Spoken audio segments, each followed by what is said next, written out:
Justcom Music Ministry. Music that uplifts the soul. Follow Justcom PH on Spotify and Justcom Music on YouTube. We are also on iTunes and Deezer. Are you feeling sore? We can make that better. Tune in to the Ateneo Senior High School's first radio program, SOAR, the Seniors On Air Radio. Don't change that channel yet because SOAR is ready to put the you in you. SOAR, Seniors On Air, here on Radyo Katipunan, 87.9 FM. Radyo Katipunan, 87.9 FM. To listen to music that uplifts the soul, follow Justcom PH on Spotify and Justcom Music on YouTube. Our music is also available on iTunes and Deezer. Sabi nila, life is like a cup of coffee. Pwedeng sweet at puno ng flavor, pero madalas matapang and will hit you hard. Woo! But in the end, you enjoy it depending on how you make or take it. So choose your own brew. Take a break and savor life in its rich aroma. Samahan niyo kami, dahil a cup of life is best enjoyed with friends. Welcome to the Parable Cafe. Brewing inspiration, one cup of story at a time. Every Tuesday at 3:30 p.m. only on Radyo Katipunan 87.9 FM. Akong bahala sa iyo, kaibigan ko. Radyo, radyo, radyo, radyo, radyo, radyo, radyo, Katipunan. Radyo, radyo, radyo, Katipunan. Radyo, radyo, radyo, Katipunan. Sa Radyo Miguel, Radyo Katipunan. Sa Radyo Miguel, Radyo Katipunan. Radyo, radyo, Miguel, Radyo Katipunan. Radyo Katipunan, 87.9 FM.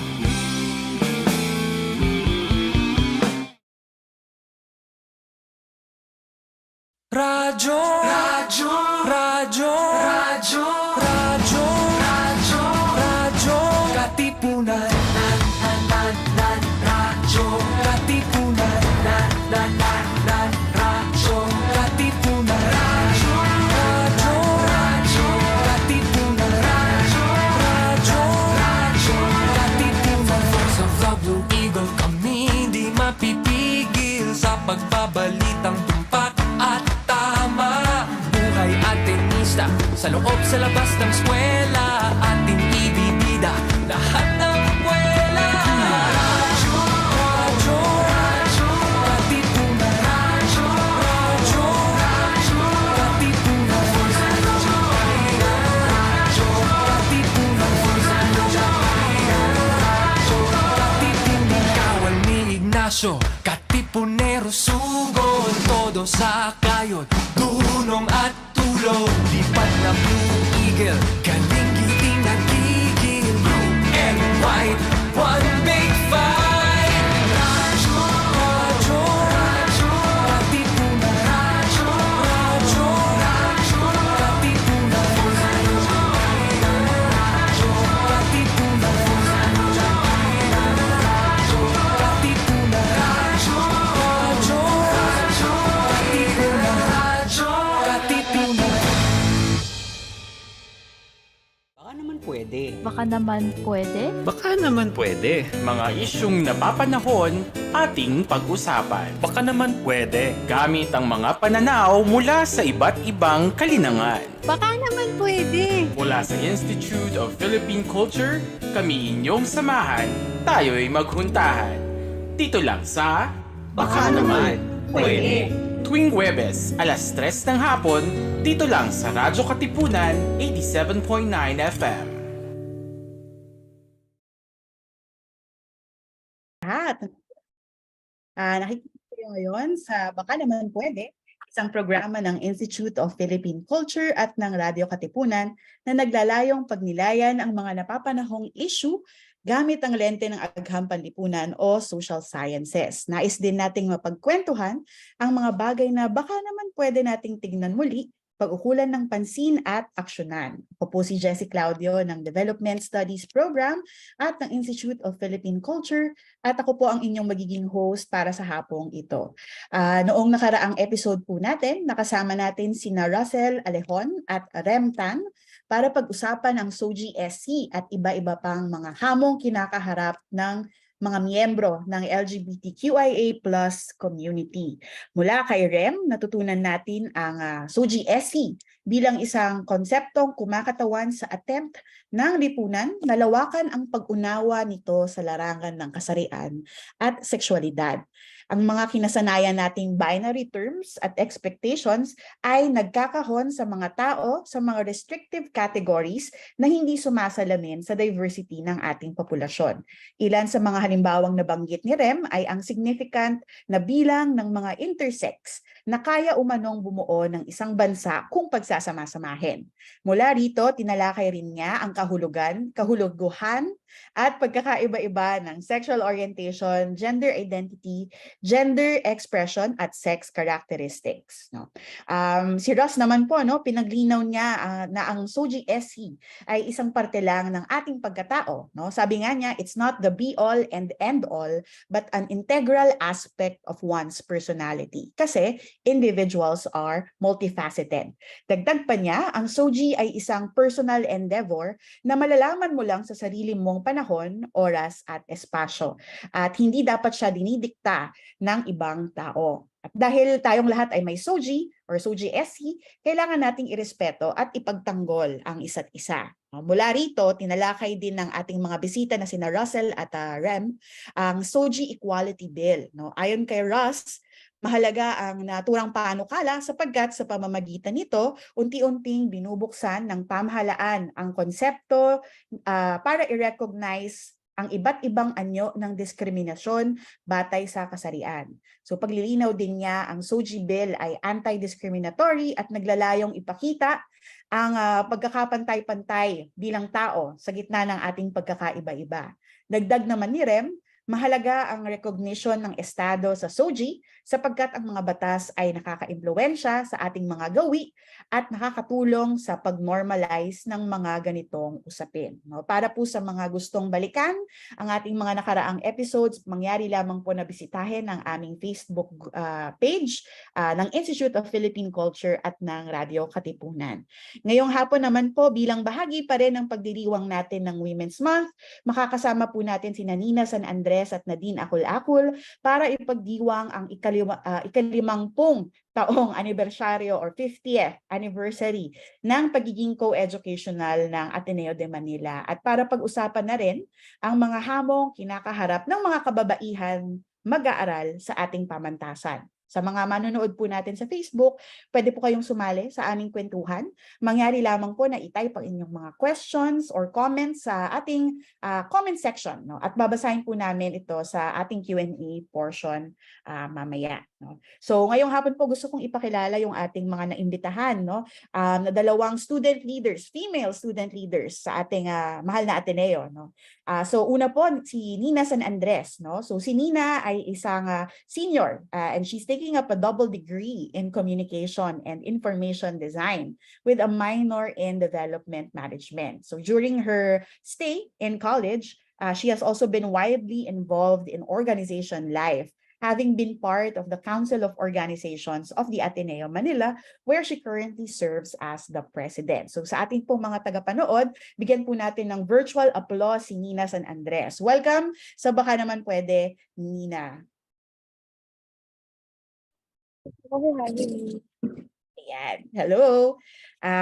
Nakakasama din natin ngayon si Nadhine or Nads Acul-acul, ang sanggunian president ng Ateneo de Manila Senior High School. So si Nads is currently grade 12 at ang kanyang strand ay Humanities and Social Sciences sa Ateneo Senior High School. And tulad nga po ng sabi ko kanina, she is currently serving as the ASHS Sanggunian President. So they spent their formative years as a servant leader back in Xavier University, Ateneo de Cagayan, spending their last year as the junior high school student government president before transferring to Ateneo de Manila University. As a daughter of a single mother, Nads strongly advocates for children's rights, the youth, and women empowerment. So bigyan po natin ng virtual applause si Nads Acul-acul. Welcome sa Baka Naman Pwede, Nads. Ayan, nandito po silang dalawa, no? Salamat, no, Nina and dalawang N, Nina and Nads, sa pagpapaunlak sa amin ngayong hapon, no? Siguro bilang panimula, parang icebreaker, no? Baka naman pwede nyo kaming kwentuhan kung ano-ano ba yung pinagkakaabalahan nyo ngayon, mga in the past few months or the past few weeks, no? Or what keeps you busy these days? Siguro simulan natin kay Nads. Nads, kamusta ka? What keeps you busy?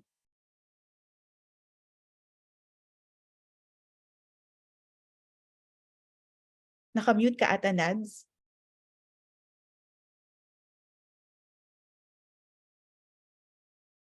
Ay, sorry. Sige. So maybe we can start with Nina first, habang inaayos ni Nads yung kanyang mic. Ayan, sige, I guess recently, itong mga really it's mostly school. Because even though I'm taking a double degree, actually I'm still graduating this year, so there's been a lot of graduation prep. It's very melancholic, I would say. Parang my batch is really feeling the senioritis now, so it's really mostly that. And then in COA naman, in our council, parang we're really just coming from last semester, which was a transition to on-site. It's something that we're still kind of navigating coming into this semester. So that's really been the bulk of what we've been doing, just kind of helping the organizations navigate this new landscape. So that's pretty much it right now. Just getting ready to graduate and then do another year. Nice, no? Ay, Nina, you mentioned na graduating ka, pero makita pa namin ikaw next year, tama ba? O Yes makita po, pa namin yes. Alright, sige. Maraming salamat, Nina. Magkakentuhan pa tayo mamaya, no? Nads, kamusta ka naman? What keeps you busy these days? Hello po. Good afternoon. So am I audible? Sorry po kanina, I Yes. just had connectivity issues. So actually po, katulad ni Ate Nina, I'm also a senior pero in high school. So we're in our last quarter of the school year. So we're just finishing off with the remaining subjects that we have.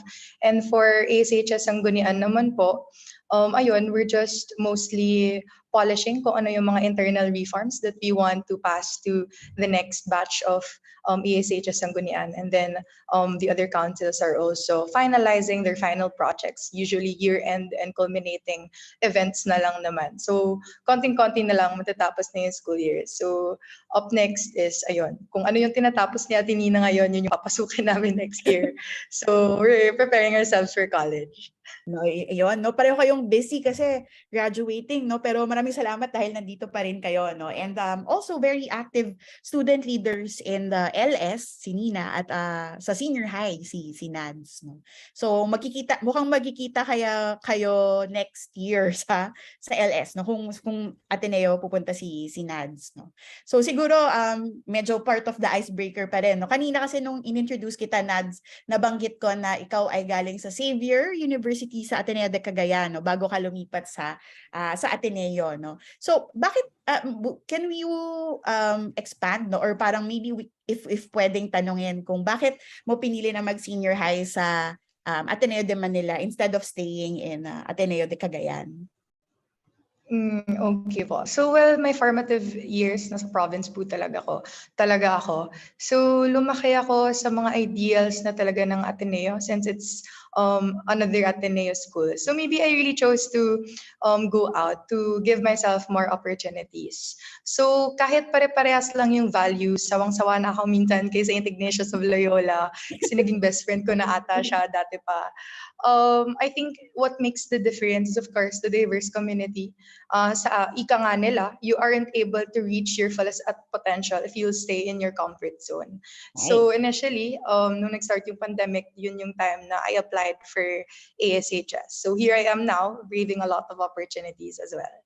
Ganda, no? So parang hopefully hindi ka pa sawa kay St. Ignatius. Sige. So from that perspective, no, nabanggit ni Nads yung diversity. So si Nina, balik ako kay Nina or dahil senior ka na, no, pero balikan natin, no. Ano ba, saan high school ka ba nag-attend? Tapos what made you choose Ateneo for your college education? Or senior high ka rin ba ng Ateneo? No, actually, hindi pa ako sa Ateneo senior. Very interesting, actually, kasi I'm galing yun ako sa province. I'm from Nueva Ecija. And I actually took junior high school in a public high school, Nueva Ecija High School, back from, I think, grade 7 to 10. And then when I was going to go to senior high, I actually applied to Ateneo, but I wasn't able to finish my application because I think it was difficult for us to go to Manila at the time, and parang Ateneo, you really submit like your application in person. So I wasn't able to apply to Ateneo. So I went to UST for senior high. So medyo other side of Manila. And what made me choose Ateneo for college naman was also interesting. I didn't apply during the first round of applications. Because before po, parang I really didn't parang plan on going Ateneo, but it was my mom's dream school.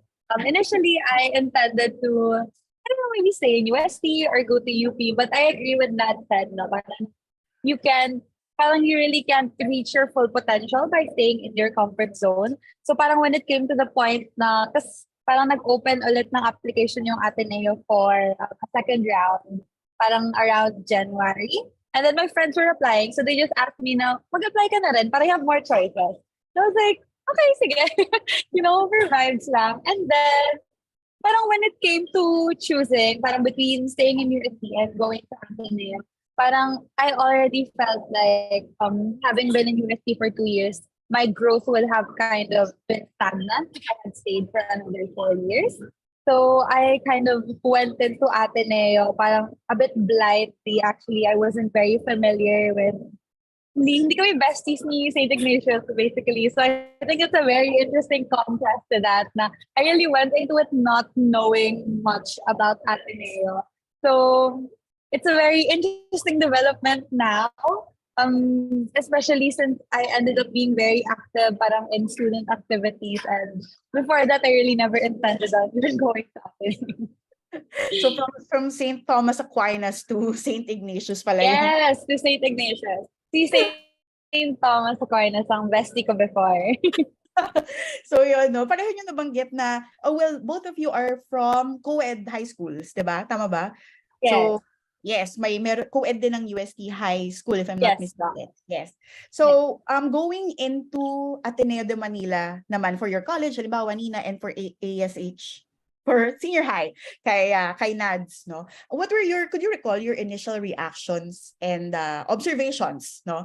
To being in such a diverse community in Ateneo, no? So it's of course co-ed na rin siya when you entered, because we became co-ed in 1973, if I'm not mistaken, for college, and for high school I think it was 2016, no? So ano yung mga initial na expectations ninyo? What were your initial reactions and observations being a female student in Ateneo?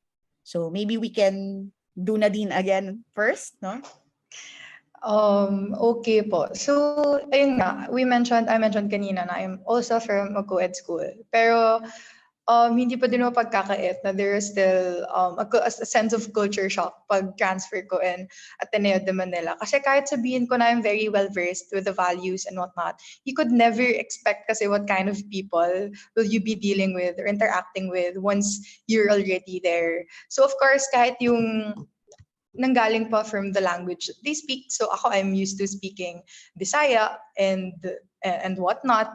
And I'm very lucky na I have found actually a good set of people. So yung natatawag kong barkada talaga, I'm still friends with them till this very moment. So I think yun yung isa sa mga naging challenge. Kasi sa start, everyone is so friendly eh. Pero of course, hindi naman pwede na kaibigan mo lahat until like the end of the school year. So it was parang naging trial and error yung pag-interact ko with a lot of people. And diverse siya in a sense na since ayun nga, sa senior high, categorized din kami to strands. So I'm first exposed to the people in the same strand that I am. So I'm from Humanities and Social Sciences. So initially, I mean inevitably, same kami ng interests. So into politics, so maganda yung mga discourse when it comes to socio-political issues, gito ganyan.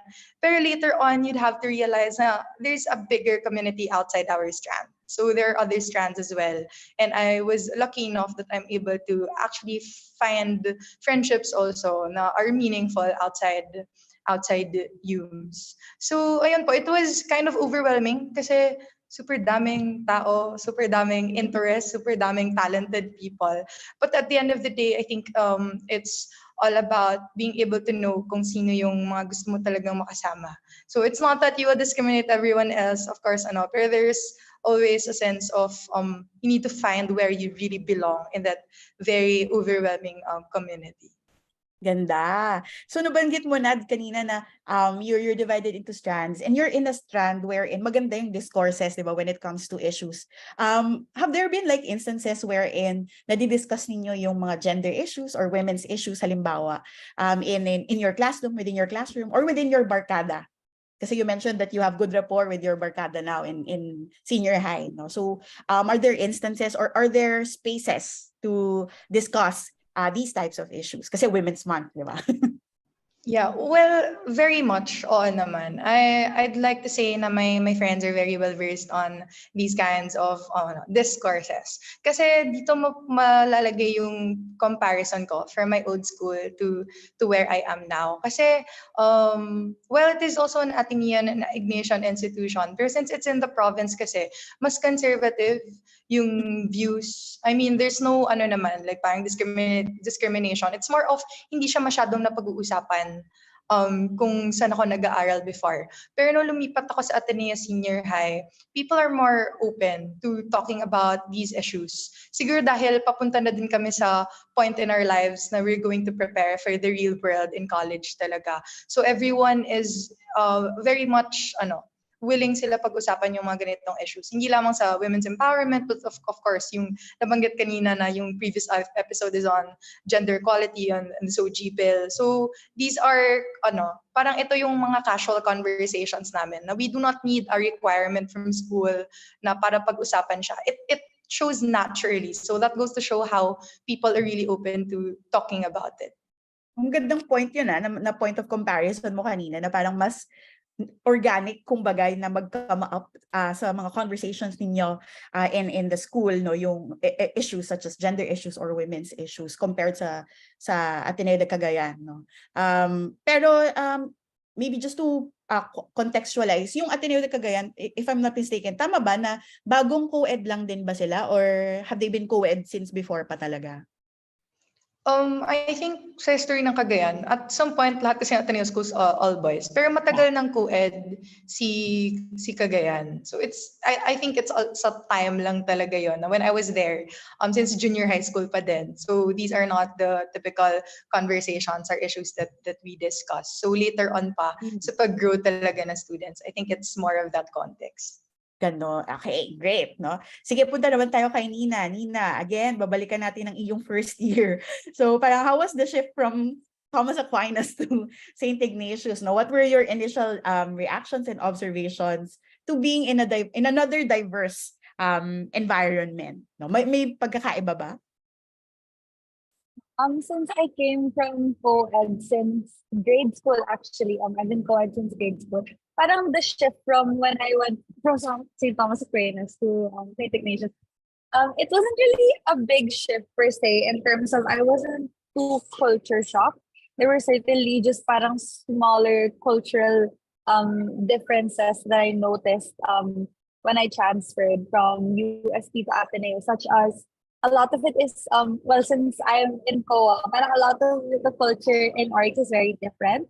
Parang in UST kasi what I noticed, it wasn't not really much of a gender issue. It was parang the hierarchy was more emphasized when it comes to being part of organizations compared to how it is in Ateneo. Na parang back in UST, you really look up to like yung mga officers ng orgs na you really we still use Kuya Ate, and I was very shocked na we didn't in Ateneo. I don't know if that still applies to the people, pero parang in our batch, we don't usually use Kuya and Ate to the upperclassmen, even when we were freshies. And that was very shocking to me because in USC, parang you really have to, parang, like as a form of respect naman also. So I think it was more on that. Pero parang gender-wise, I think because the people that I met when I came to Ateneo, a lot of them also came from different backgrounds na, like not necessarily from like Ateneo, AHS, Ateneo High School.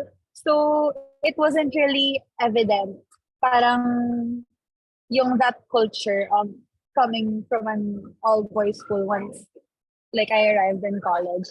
I do hear a lot though from my friends who went to senior high actually, na it's much more noticeable there. Especially since yun nga, parang co-ed was new in senior high.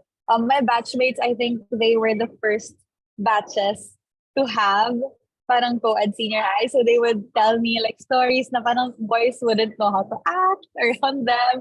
Parang it would be so awkward at times na parang a group of girls would pass by and they would all just like stand there, not knowing how to like act around them. And I didn't necessarily get to experience that, but just kind of hearing those stories from people who were there to experience parang the very first iteration of it when co-ed was first implemented there.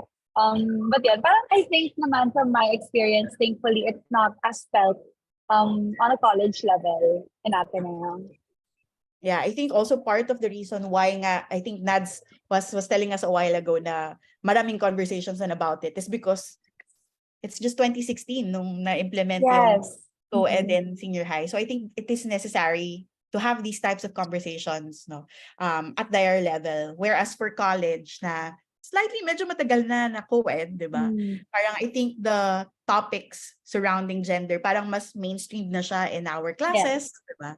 Mas formalized na ng konti. No? So, doon kanina binanggit mo na, di ba, you're co-op president. So you sort of oversee the organizations, the student organizations in the Loyola schools. No? So my question would be, how is the status of female students based on your overseeing the organization life, student organization life in the LS, in the college, no? Sa statistics ba mas maraming babaeng active or leaders ganon? Actually, I can't speak for like the general population because we don't have that data, data privacy.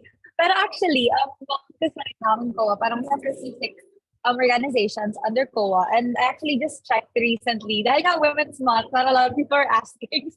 And I found na out of 56 parang org president, we have 27 who are female, which is more than half. I think, is it more than half? Or mga half? It's around half, so I think it's quite a good number as well. And parang in the past, since I've been in COA, parang for the past 4 years, one away from half, in the past 4 years, parang we do really get a lot of female leaders. Parang it's not really evident parang on this level na, kailangan pagka mga student leaders, it has to be male. Parang it's not really like that. I don't know if it ever was. I think it's certainly much more different in, like, for example, a national context, like female leaders on like that scale. Pero parang on a university level, I often see that there are a lot more female leaders, and this kind of feels like a carryover of. I would remember like this thing when we were younger sa elementary. Usually, mag-elect ng officers, and I found that madalas it would be like women who would be elected for president. At least from my experience, because usually parang sila yung mas kind of capable of parang leading and managing the classroom, at least from my observation. So it kind of feels like a carryover from that. But certainly, I don't think that applies to parang all contexts of leadership, especially like in the Philippines. Maganda yung binanggit mo kanina, Nina, no, na parang when you look at the education sector halimbawa and the student leadership, marami lumalaban yung mga babae, 'di ba? Parang almost half or most student leaders are actually women, but there's that disconnect kasi when we go to the national, even local government levels, 'di ba? Medyo hindi ganoon kadami yung yung female leaders, no? So very interesting na I think maybe a point or a topic of research, 'di ba? Na parang what happens when you graduate from the university level? What happens to the leadership, 'di ba? Nawawala ba? Nababago ba? No? And are there parang norms or cultural ideologies na surrounding, national government posts or political positions, no? So I think that's a very nice thing to link, no?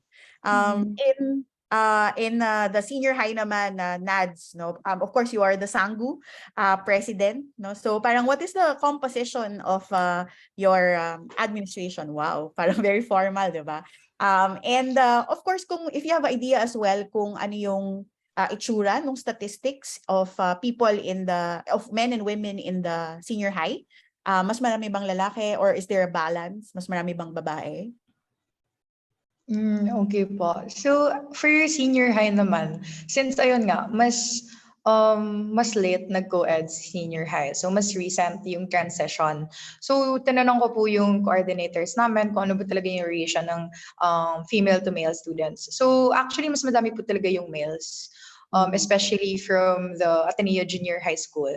So, yung last na data po is around 70% male and 30% female. Pero baka may may gaps of errors na yon. Pero around those numbers. So makikita talaga how there are more male students than female students. Pero pagdating naman po sa like empowerment when it comes to taking on leadership positions, on involvements, I think kaya siguro na-shock ako na ganun yung statistic. Kasi hindi ko naman po kasi siya masyadong naramdaman na mas madami pala yung like male students in the senior high. Kasi at least for yung ASHS Sanggunian, and of course looking at the different OSCCs, so yung organizations, sports clubs, and whatnot, committees ng senior high, makikita mo marami talagang kababaihan yung that takes the lead when it comes to leading different movements, advocacy groups, and whatnot. So, kaya siguro hindi masyadong halata, at least personal on my experience, na ganun pala yung numbers. So, nagulat lang din ako nung I knew of the percentage na po talaga. Diba? Parang hindi napapansin because, women take up space in terms of leadership positions. We also had in celebration of Women's Month as well last year, 2022, we invited then mga student leaders from the different Ateneos. And isa nga yun sa mga nabanggit nila, parang in a male-dominated space or parang institution, di ba? Women really have to take space in the decision-making positions, di ba? Para ma-ensure then that policies are also, or practices also, are gender responsive, which is also my next question. Ang tanong ko naman is more parang since we were reminiscing, di ba, from personal experience ninyo, siguro mas assessing yung next question ko, no? In LS, halimbawa for Nina, or in senior high for Nads, no? Sa tingin ninyo, no? Gaano ka responsive yung mga practices or mga policies and programs kung meron, no? Towards female students or towards, of course, members of the LGBTQIA community. Responsive ba yung policies? Meron ba tayong mga lapses, halimbawa, in terms of practices and policies? And meron ba kayong recommendations kung paano natin pwedeng gawing mas responsive pa yung ating, mas gender responsive pa yung ating Ateneo, yung ating community? So maybe we can start with Nads. Okay po. So I think for senior high, I'd like to believe na of course the system isn't perfect and in itself. But gusto ko maniwala na we are progressing. as a community. And I think I'd like to give credit kasi yung rason kung bakit patuloy na umuusbong when it comes to like women empowerment and being a more inclusive community, an institution, are the students talaga. So yung mga student-led activities, movements, kasi pag napaparating ng mga estudyante na ito yung gusto namin, ito yung gusto namin makita na pagbabago in our community, that actually triggers a lot of things. No, it starts from the call of the students. So in ASHS Sanggunian, we have a sandigan, so para siyang organization here in ASHS. So ASHS Lakambini. So ito yung sandigan namin for gender equality and of course women empowerment. And siguro outside that organization, so sila yung nagpapatupad ng different for us to be more para more aware tayo on different issues when it comes to gender, women, and of course the LGBTQIA plus community. And then of course, I think isa din sa magagandang practices in the ASHS is dun sa blue book namin. So sa yearbook namin. So every year nagpe-picture kami, ganito, ganyan. And it is actually the students who led blue book, yung nag-push talaga na students should be allowed to wear whatever they want to wear in their creative shots and their toga shots, at least dun sa Filipiniana. So it is not already mandatory, pwede siya optional lang if you want to wear the Filipiniana or you want to wear yung Barong Tagalog. Mga ganong requests and calls from students themselves para maintindihan ng administration na this is how we are able to make senior high school a more inclusive space. So I think as long as the administration is open to listening to the calls of the students, then malayo pa yung mararating when it comes to progressiveness and change, not only in the senior high school, but in other basic education units and of course in the LS as well. So kailangan lang talaga makinig tayo sa isa't isa kasi the student government and the student organizations, sila yung nagsisilbing boses ng kabataan, especially in our institution. So it's very important na we are able to properly raise that to the administration para ma-implement yung necessary reforms within the community. Ganda, no? Yung emphasis on dialogue, no? Na parang student-led and of course there's that mutual listening, di ba? Na parang here's what the students are saying, here's what the admin is saying, and where can we compromise, no? Kung kinakailangan. So thank you, Nads, no? Sa LS ba, Nina, ganun din yung nangyayaring process? Certainly not. I recently parang focus with UGDO with Ma'am Lau regarding parang the whole gender situation in Ateneo. And parang I don't have the full statistics, but I found out na apparently there are more contrary to senior high, parang apparently there are more female students in LF than male students. But then parang the question is, do we get the same thing parang quantitatively? Because given yung background ni Ateneo na the structures really accommodate more males because of how it used to be, there really is still a lot of work to be done when it comes to making it more parang gender inclusive. And the thing about that is, parang when it comes to Ateneo po kasi, I think they're certainly similar to parang senior high. They're also quite receptive actually to movements that start with the students. Kasi parang in recent years we had the Gender Hub, and then recently now we had UGDO who were formed. And before those actually, parang the existence of these offices were initiated by student-led movement. Like, I think yung sa Gender Hub, even before we had the Gender Hub, we had Gas MD in the Sanggunian, and then we also had CGE. And then after, parang I like to believe that when the administration saw that, okay, parang this is really something that we need to fight for, it's something that the students have started, na eventually from there, parang moving forward, they started creating their own mechanisms in place to ensure that the university really is able to parang accommodate everyone and be as inclusive and a safe space as it can be for everyone. So I think the admin is quite receptive to it, and that's something that I'm very happy to say. There's certainly still a lot to be done, and I think this really starts with the students. So, parang even with the students, alam ko pa yung cast MV ng Sanggunian before also just started, I think, from a thesis of a student who kind of ideated that maybe it's time that we had like a gender kind of led office. Parang not necessarily even in the student council, but just something that exists parang within this community. And then everything kind of just followed suit after that. So I think parang instances like that, we really see na a lot of it really starts with the students. But then once they do start it, parang the admin is receptive to it naman. Also, parang they also try to have their own policies in place because of course, parang we want to ensure that these spaces are safe for everyone, regardless of race or gender or whatever else. And policy really kind of plays a big role in that. Parang in the past, we've had policies na parang academic policies na the use of pronouns on canvas, ganun. But these are things that aren't strictly implemented yet. I think those are areas that we can kind of work around more. The use of lived names, especially. I think recently, I'm not quite sure, but I think recently they also allowed na to parang use lived names in the ID or the yearbook, I think. So parang that's actually quite a big step. I'm not sure, I'm gonna have to confirm that, but alam ko there was a conversation regarding that before.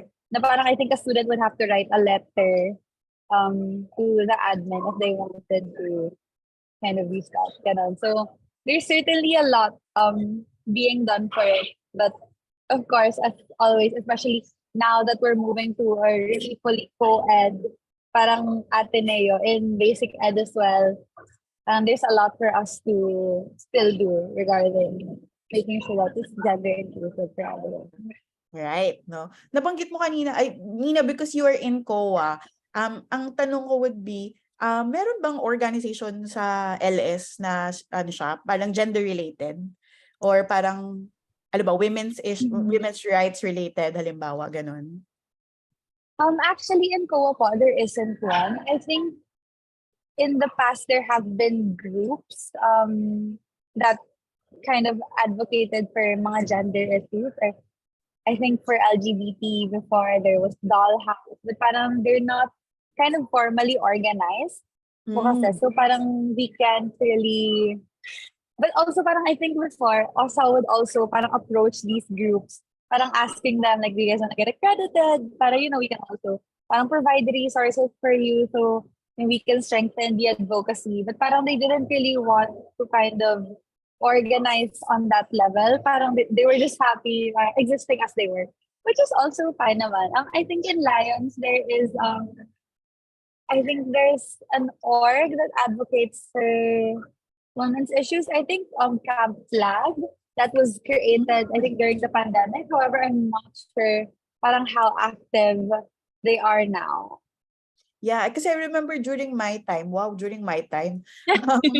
in the day. Back in the day, nung Magmasters ako, I think there was, kasi uso nun yung flash courses eh. So even if we were MA, halimbawa, we were in a class with undergraduates. And I remember one of my, I think classmates at that time na undergraduate, parang put up an organization on parang feminism yata na organization. But I didn't hear anything parang I don't hear really programs, halimbawa pag Women's Month or pag One Big Pride, halimbawa. But I don't hear from them eh. So parang I was wondering if meron bang ganon no sa organizations na natin sa Ateneo.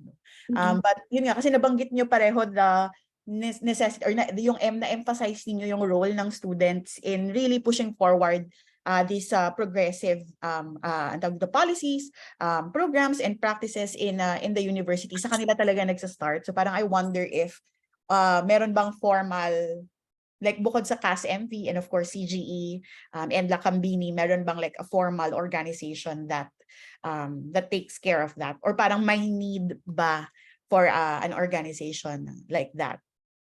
Especially kasi na-mention din ni Nina na recently it was announced na magpo-fully co-ed na ang Ateneo by 2030. So by step, 'di ba? Hindi naman full blown, no? Pero what were your initial reactions to the announcement? Parang nagbuni ba tayo or ano yung mga nung nabasa niyo siya sa blue board or kung nabasa niyo yung announcement ni Father Bobby, no? What were your initial reactions or questions maybe that you had nung nabasa niyo siya? So maybe we can start with Nads. Sige. Oh, siguro po yung pinakauna kong nasabi when I read the news. I'm like, finally. Finally, we're going co-ed. Kasi I think yung nagsi-start yung apektado talaga dito is yung basic ed units. Kasi all boys pa si junior high and si grade school. And actually, makikita nyo po talaga yung kung paano siya nakaka-apekto sa students when you go to senior high. Kasi there's like two perspective of the stories. May yung galing sa all boys na pupunta sa co-ed bigla. So there are female students. Then yung sabi ni Ate Nina kanina na parang they do not know how to act around the women. So hindi po talaga siya parang it's a real thing na parang hindi nila alam paano makipag-interact. And there's another side then for new students, like yung female students ng senior high na there have been varying issues when it comes to like homegrown. So we call them homegrowns, diba? So I think yung pag-interact ng yung two groups na yon, it takes some time and adjustment. And I'd like to believe na hanggang ngayon, kahit seniors na kami, pag-graduate na kami, nag-adjust pa din kami on how to coexist. Actually, not just coexist, but to recognize na we're really now in one community, na iisa na po talaga kami. So, when narinig namin yung news, I think it would benefit the institution for a longer run talaga. Long-term solution siya. But at the same time, nung napag-isipan na namin and we start to talk about it, paano kaya siya gagawin ng Ateneo. So doon napapasok yung maraming technical aspects on how that could be, yung transition na yon would be successful and not counterproductive in a sense. Right. No. So I think also it's right then to pace it na parang hindi one time big time, because I think there really needs to be parang adjustments in terms of how we run things, no, in Ateneo para maging smoother yung transition to full co-ed. Nina, how about you? What were your initial reactions nung nabasa mo yung announcement na yon? I was very thrilled, actually. Kasi parang not too long before that, parang I remember this conversation that I was having with my friend who was our coordinator for Safe Spaces in COA. Because parang this year, parang one of the new things that we tried to start in COA was creating parang kind of a unit for safe spaces that just ensures na the orgs are able to parang really make sure that their spaces are safe for their members. Parang we were having this conversation about how can we, kasi clearly we try to create policies, we try to make like the safe spaces declaration, parang we try to have a lot of like initiatives and projects, but then it's really difficult to ensure that safe space when the culture of parang at least in the context of parang SGBV or gender-based violence, it really starts early. Parang it's something that people have to learn earlier than in college. Parang at this point, when you try to tell people, na, okay, this is wrong, parang college is not it's not the best time na to kind of tell them this. So parang we were talking about how do we kind of bridge that? It really needs to start early. It really needs to start sa basic ed. And parang I found out also recently na apparently parang ADMO Basic Ed was one of the last new all boys just at school in the world, I think. So it really was a long time coming. So parang when I got the news, I was so thrilled na I didn't think they would do it soon, parang in this near future. But I'm really glad that they did. Kasi parang Ateneo, parang it really prides itself in its formation programs that create parang men and women for others. But what does it say about the institution? If it's still exclusive for men. Yes. Parang, so, parang kind of transitioning that to co-ed, making it exclusive kasi parang from women, it really promotes a lot of parang indifferences and misunderstandings and things that will kind of affect parang these boys when they go into the real world, like after college or even just at college, because college is already co-ed. Parang yun nga, with reference to parang the examples earlier na they will not act around them, how do we ensure na people are able to be gender sensitive, gender inclusive? Like it really has to start young, parang during those early formative years. So parang this transition to co-ed, parang it's a significant change, definitely. And there's a lot that has to go into its implementation to ensure that it really parang diminishes that culture of patriarchy that we have, that a lot of these people parang have kind of grown within. And it really should start in school. Parang schools have that big responsibility to ensure that their students are able to see each other as equals that early into their development. However, yun nga, parang as Nad said also, parang it really needs to be parang very carefully implemented to ensure that it does not blow up in our faces na. And I think it's a good step that Ateneo is doing na they're doing it year by year. And the target is 2030 for everything to be fully co-ed. Kasi parang what they're doing now, they're starting with the first levels of each year. So I think that's a good step rather than simply opening it all up like at once. All at once. Yes, na you have these people who spent like 5 years na all men sila, then suddenly 6th year nila you put in like girls there. Like I think that might be more difficult for everyone. So I think this is a good first step.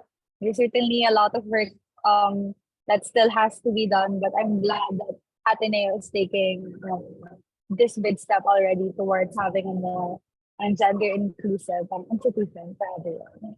And I agree with that, Nina, yung nabanggit mo na parang it really has to start young.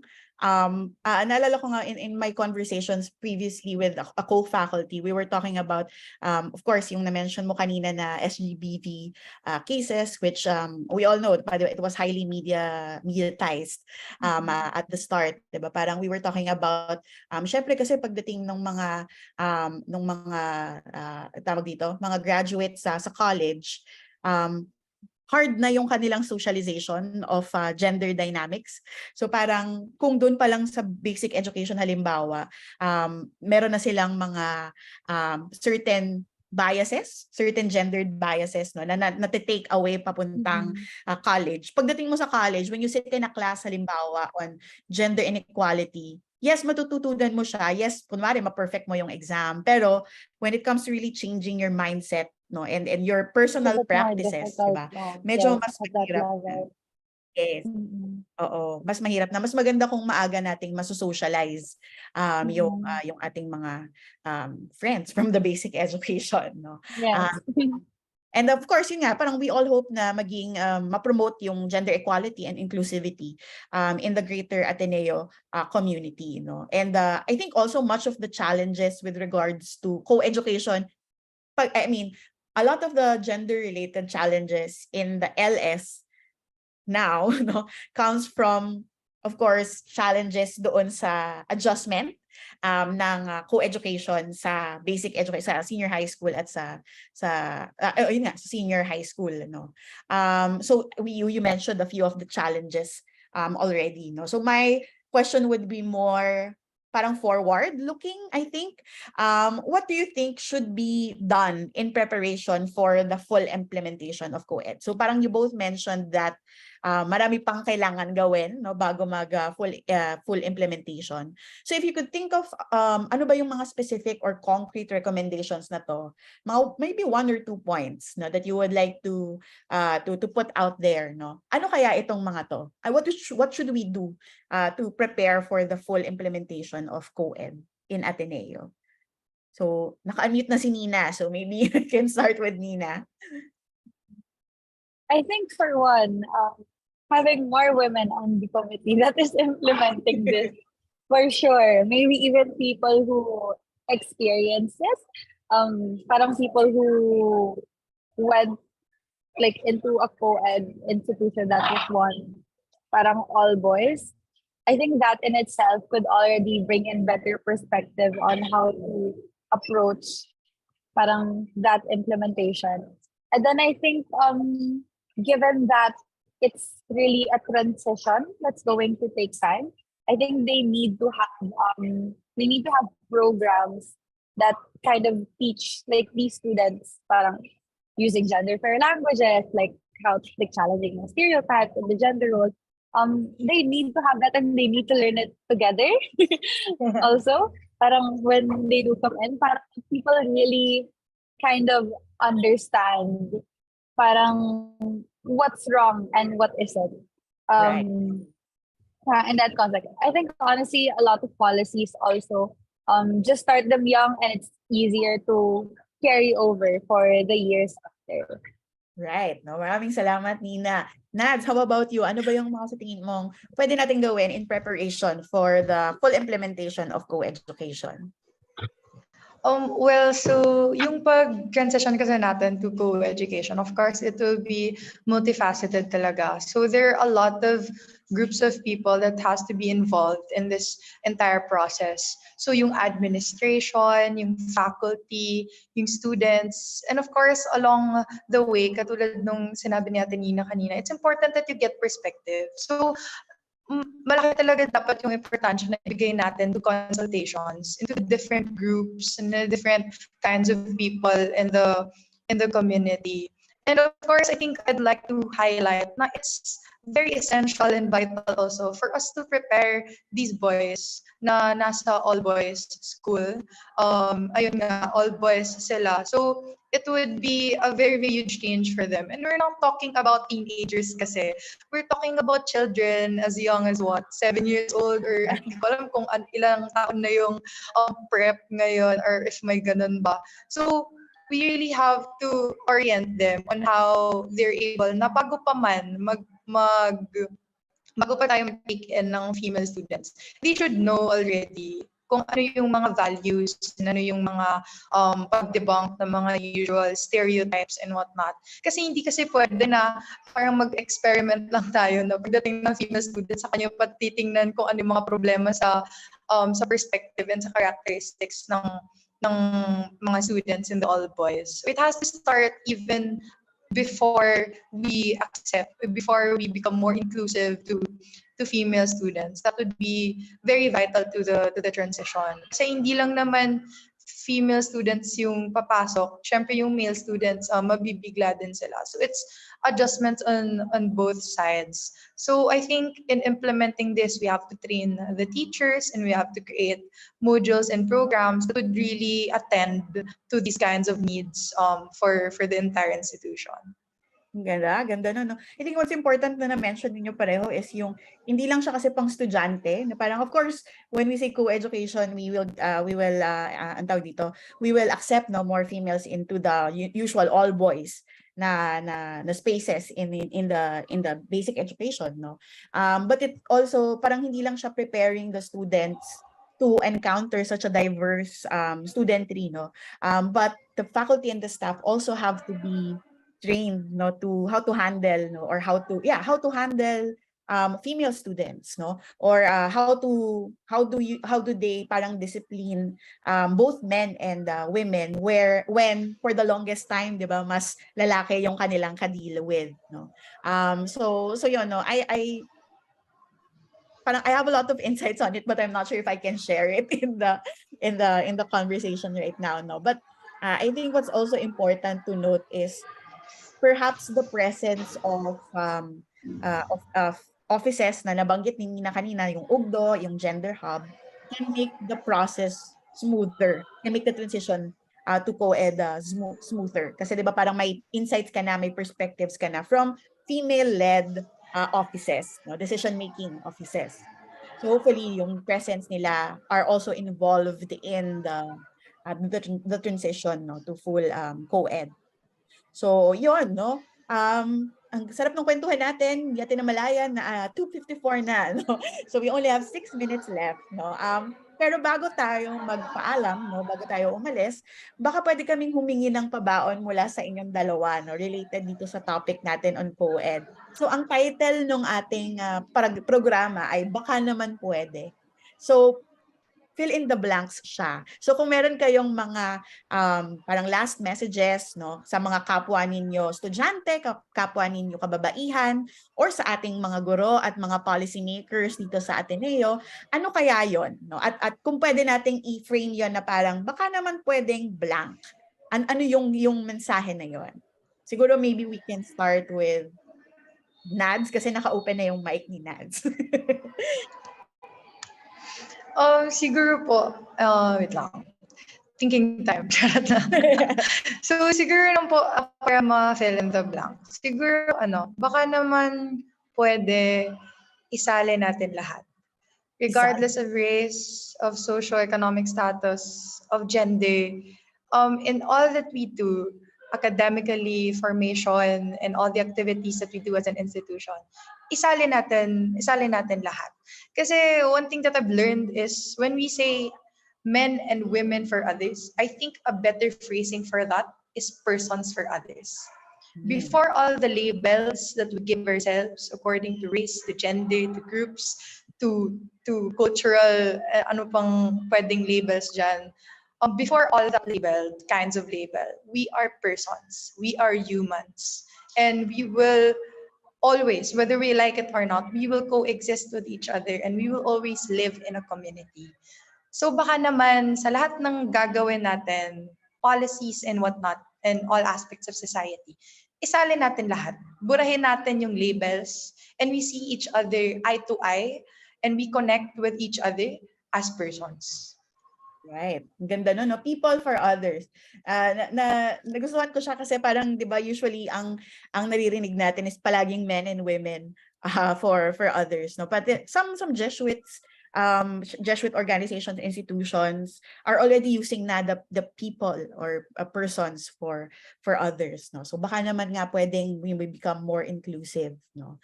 Si Nina, ano naman ang ating baka naman pwede line? I think ako, for me, siyempre, yun nga, to be more inclusive for all. Pero para sa baka naman pwedeng makinig rin tayo sa lahat also para same kami ng ng format. I think being in Ateneo parang the past 4 years, parang what I really noticed is a lot of people parang want to be part of the conversation, but they don't get the opportunity to be. A lot of people have ideas, a lot of them have concerns that just need to be directed to parang the proper channels in order to kind of attain the kind of development that we need, especially parang in ensuring that the university is inclusive and a safe space for everyone. And a lot of that really starts with listening to people, even if it's just creating more avenues for parang conversation, for dialogue, even for discourse. We need to have that. That's the only way that we can really make sure that our space is safe for everyone. If we listen to everyone, and if we're able to give attention to parang all of these issues and all of these problems that everyone is having, even if it's just parang a problem lang only one person is having, it's still one person. Parang we have to listen to everyone, regardless if they're a minority or if they're the majority. I think a lot can already be done with just that. Siyempre nakamute ako, 'di ba? Pero ang ganda no, just listen to each other, no? It's actually I think an Ignatian practice as well, deep listening, 'di ba? So isa 'yun sa mga dapat nating i-practice being in a Jesuit university as well. So maraming salamat Nina and of course Nads. I think na-disconnect si Nads, no? Pero maraming salamat sa inyong dalawa, no? Sana makita pa namin kayo or ma-invite pa namin kayo sa aming mga susunod na episodes, no? So ang aking baka naman pwede line ay baka naman po pwedeng i-like nyo ang Institute of Philippine Culture at Radyo Katipunan sa Facebook. Of course COA as well. Para sa iba pa naming mga announcements at events, no? So dito po nagtatapos ang ating episode sa Baka Naman Pwede. Hanggang sa susunod, ako po si Jessie mula sa IPC. Patuloy po tayong mag-ingat at palaging tandaan na kung may gustong maunawaan, baka naman pwede nating pag-usapan. Maraming salamat po at magandang hapon.